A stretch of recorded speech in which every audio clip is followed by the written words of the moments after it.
Hər kəsə salam. Gəlin birbaşa mətləbə keçək. Bugün ekspert İlham Əhmədovun təqdim etdiyi, insan kapitalını müasir inkişafın düz mərkəzinə qoyan olduqca maraqlı bir çərçivəni izah edəcəyik. Təsəvvür edin ki, dövlətin gələcəyini məhz biz, cəmiyyət necə yenidən formalaşdıra bilərik? Baxın, bu icmalımızda bilavasitə bunu kəşf edəcəyik.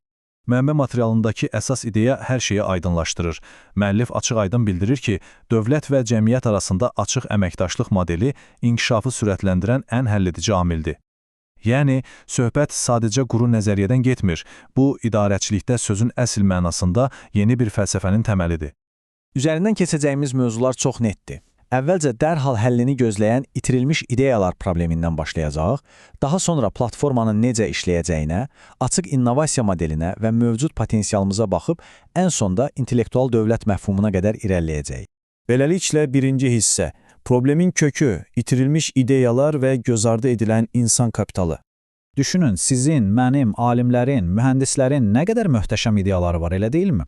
Amma çox vaxt onlar reallığa çevrilmədən yoxa çıxır.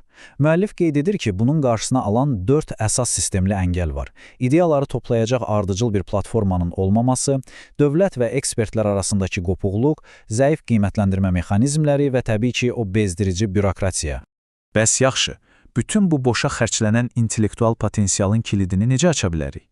Yəni, bu itirilmiş ideyaları necə xilas edib, ölkənin sosial-iqtisadi sıçrayışı üçün istifadə etməliyik? Bax, bu, həll etməli olduğumuz ən vacib sualdır. Buna görə də keçirik ikinci hissəyə. Həll yolu Milli Təşəbbüslər Platforması və yeni əməkdaşlıq mexanizmi. Təklif olunan bu platforma, inanın ki, hansısa idarənin küncündəki tozlu bir təklif qutusu deyil. Bu, vətəndaşların və ekspertlərin fikirlərini toplayan, şəffaf qiymətləndirən və birbaşa dövlət idarəçiliyinə inteqrasiya edən vahid, aktiv bir sistemdir. Bir növ, ictimai zəkanı fəaliyyətə çevirən motor rolunu oynayır. Əsas məqsədlərə diqqət yetirəndə mənzərə daha da aydınlaşır.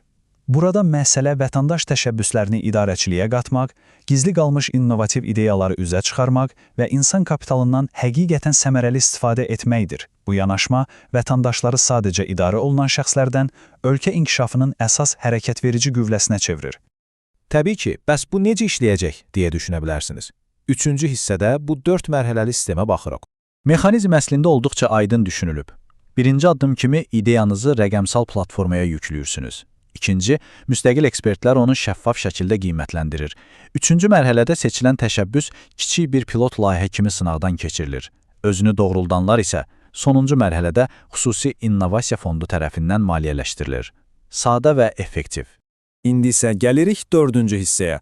Açıq innovasiya dövləti modeli, idarəçilikdə tamam yeni bir yanaşma.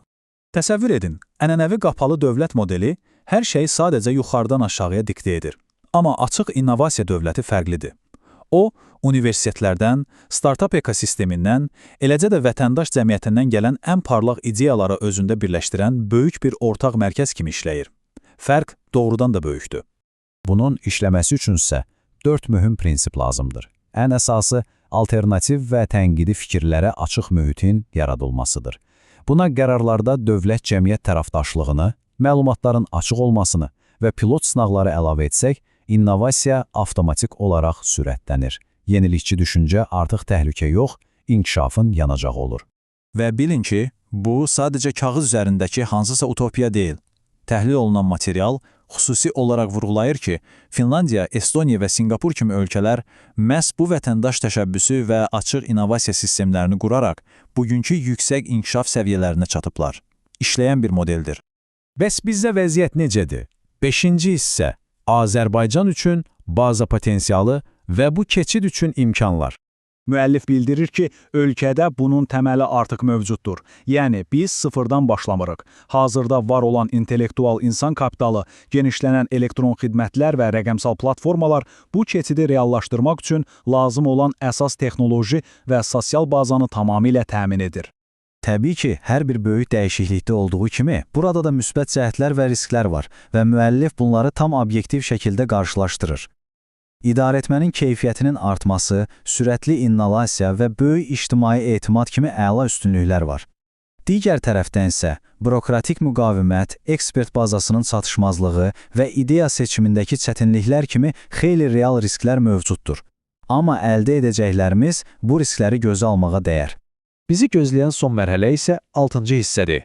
Gələcək hədəf intellektual dövlət və strateji transformasiya. Təqdim olunan fikirlərin bəlkə də ən maraqlı tərəfi budur. İntellektual dövlətdə əsas sərvət artıq yerin təkində, neft və ya qaz quyularında deyil. Sərvət yerin üstündədir. Söhbət insan kapitalından, elm və texnologiyadan, cəmiyyətin bilik və innovasiya potensialından gedir. Sistem məhz bunu səfərbəridir.